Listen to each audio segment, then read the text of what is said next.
What is up mga kapulutan? Kakaibang Thai food trip na naman ang titikman natin, kagaya nitong Giant Octopus Barbecue. Siyempre hindi rin mawawala ang kilawin. Sumubok tayo ng raw marinated seafoods kagaya ng crabs. Hindi rin mawawala ang shrimps and salmon. Alright.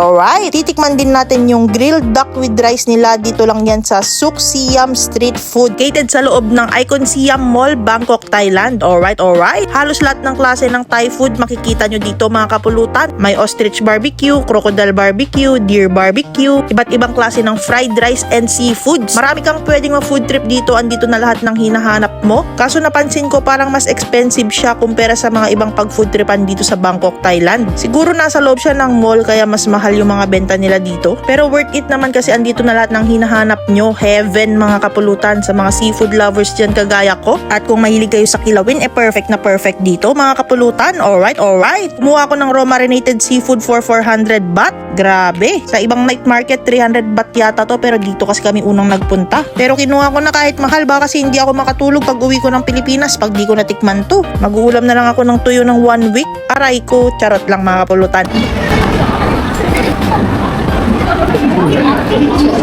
เมืองสุดสยามประสบการณ์สารพัดสุขสนุกบันเทิงขอต้อนรับทุกท่านเข้าสู่งานการเข้าแซ่บสตรีทฟู้ดที่เราจัดให้กันถึงวันที่ 29 มกราคม January only at สุดสยาม Michael Siam's ground floor and in this event we have gathered all 4 regions of foods and the variety of products for you to want and it's right now almost at the moment ready for you all to be experienced but are you all ready? Hey! Can we get some noise? Ay, grabe boy.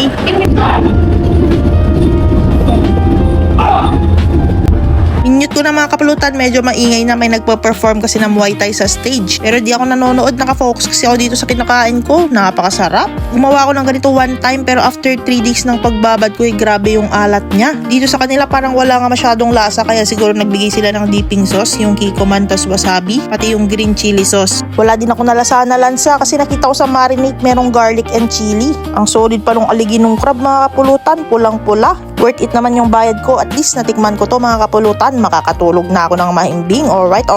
Tamang-tama lang din yung pagkatimpla nila mga kapulutan. Hindi na overpower nung marinate yung ating mga seafood. Nalalasahan ko pa rin yung sweetness and freshness galing sa ating mga crab and shrimps. Next naman titikman ko yung tentacles ng giant octopus. Ang curious kasi ako kung malambot ba siya mga kapulutan or hindi. Pag sa Pilipinas kasi kung ganito kalaki yung octopus makunat na. Kahit na saglit ko lang lutuin or matagal. Then babalikan natin mamaya after nilang i-grill. Kasi umorder pa tayo nitong grilled duck with rice. Alright.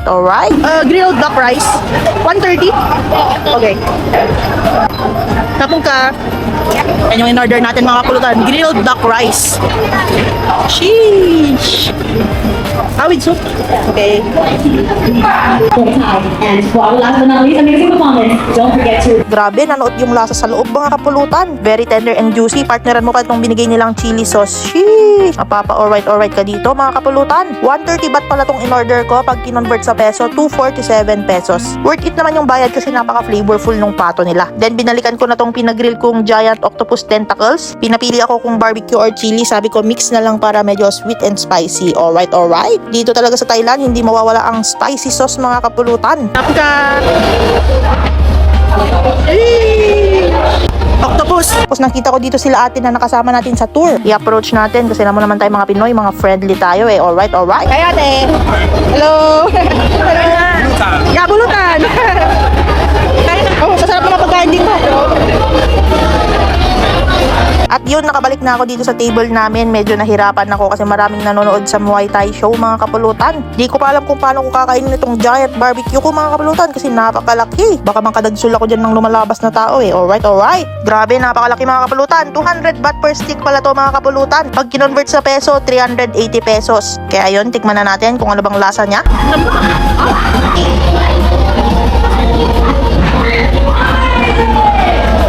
right here. We are heading to a different room on the stage. You can kind of grab this moments together. Don't be shy, turn up. You can take photos from your memories. So everyone nowadays find this much of perfectionist in your else will be sustained. So we're waiting for you all to see in order to continue comments. It's an exciting performance. The show's ready. 3, 2, 1, say cheese. Sorry, ang lambot. At yun nga, natikman ko na yung giant octopus nila. Malambot talaga mga kapulutan. Wala akong masabi. Kundi alright talaga. Ang daming pwedeng ma-food trip dito. Ang dami ko pang gustong tikman. Pera na lang talaga ang kulang mga kapulutan. Pero di bale, next time babalik ulit ako dito para tikman yung mga hindi ko pa natikman na pagkain. Alright. Kaya kung gusto nyo mag-food trip dito sa Bangkok, Thailand, punta na kayo dito sa Icon Siam Mall. Para siyang night market, merong tables and chairs. Maghahanap na lang kayo ng pwede nyong pagpwestuhan. Meron ding crocodile dito. Sinubukan ni ate from Philippines din siya. Ano pong lasa ng crocodile? Sarap. Oh, masarap po. Parang chicken lang. Alright. No, naalis na kami dito sa Icon Siam. Solid yung mga pagkain dito. Busog na naman si pulutan ng ina mo. Wala na naman ako masabi kundi alright.